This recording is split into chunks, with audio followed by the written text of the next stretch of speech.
એક ગામમાં બે ભાઈબંધ હતા ને, અમુક અમુક વાતો તમને મોડેકથી સમજાય છે પણ ચિંતા ન કરતા.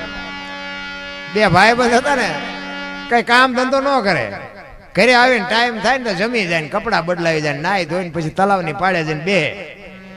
પછી એના બાપા ની પાસે એમ કે એ કઈ કામ ધંધો કરો, કામ ધંધો કરો. એ કે અમારે કામ કરવાનું, તમારે કે હારો રખડવાનું ન કરવું.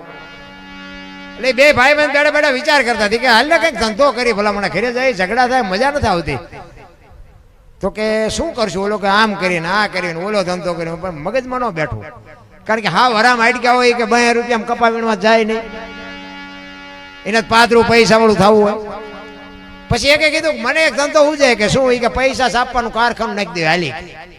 પૈસા છાપીને 2-3 તિજોરીઓ ભરી લે, પછી મૂળ ઘરે પૈસાની જ માથા કૂટશે ને પૈસા આપીએ પછી શું થાય? એ કે હા એ સાચી વાત. લે એ બધું કર્યું ભેગું, એક મકાન ભાડે રાખ્યું.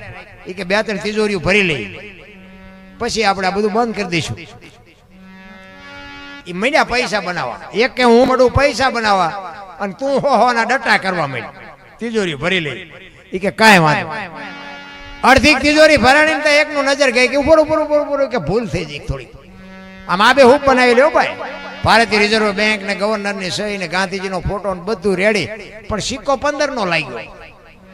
15 ની નોટ લઈને ક્યાં જવું? 10 ની 20 ની 50 ની 100 ની તો બરોબર, 15 ની નોટ લઈને ક્યાં જવું? ઈ કે 15 નો સિક્કો લાગ્યો જોતો ખરો. ઈ કે